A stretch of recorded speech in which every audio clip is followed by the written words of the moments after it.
Hi, my name is BRANDI HENDRICKS, and I just want to tell you a little bit of what the Lord has done in my life.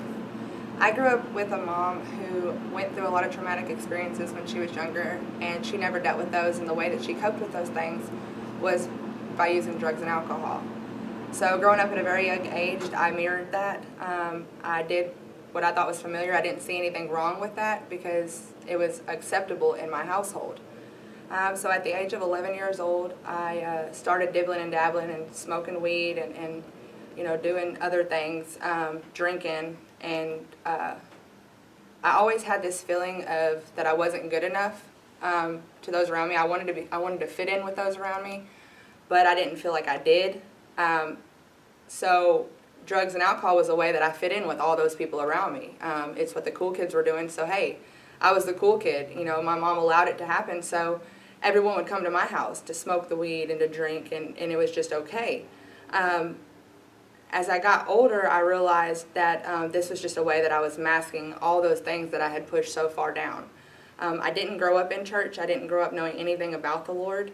I actually never even opened a Bible until 2014 when I was sitting in Christian County Jail, and a very spiritual woman named Miss Zander gave me my very first Bible that I ever read.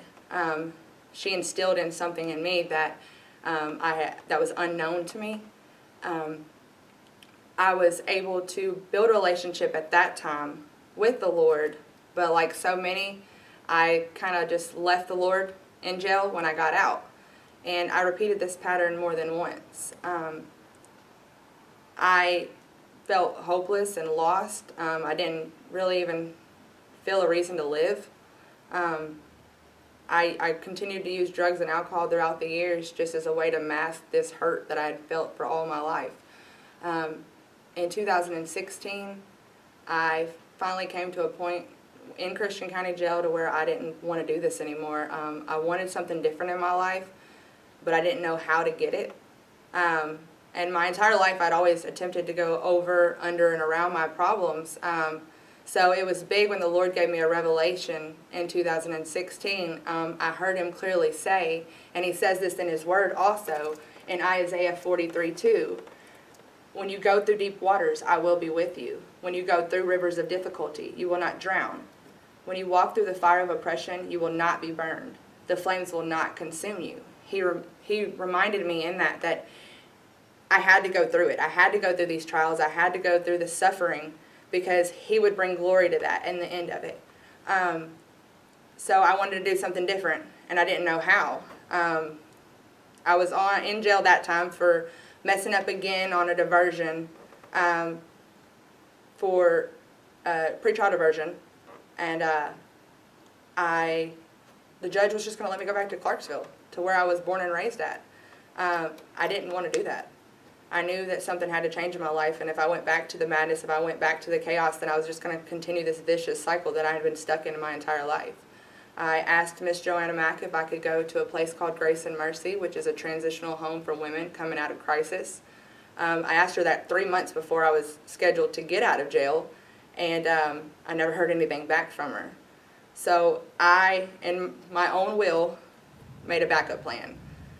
There was a guy that I was going to go live with and go use and go right back into the madness with, that was willing to let me just take care of me, take me with him to go travel all over. And the day before I was scheduled to get out of jail, I asked Miss Joanne again. Something inside me told me, stand up and ask, while I was sitting there in the jail ministry.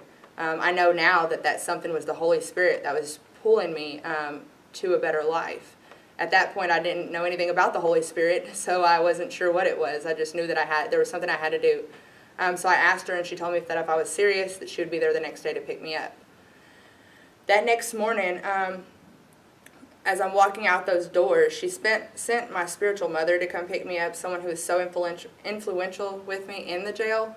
She sent her to come get me, and as I walk out the doors that morning, I still had that guy that I was going to go live with and go travel with. He still came, even though I told him the night before that I was going somewhere else to better my life. He still showed up, so I had him right here, and my spiritual mother was parked right here. And at that point, it was the Lord giving me a choice. He's like, which do you choose, life or death, blessings or curses? So that was when I made the decision to go to Grace and Mercy. Since then, I've been restored. I've been redeemed. I have hope. I can love others. I'm able to share what the Lord has done in my life with those around me. The Lord has completely restored my life and my joy. Thank you.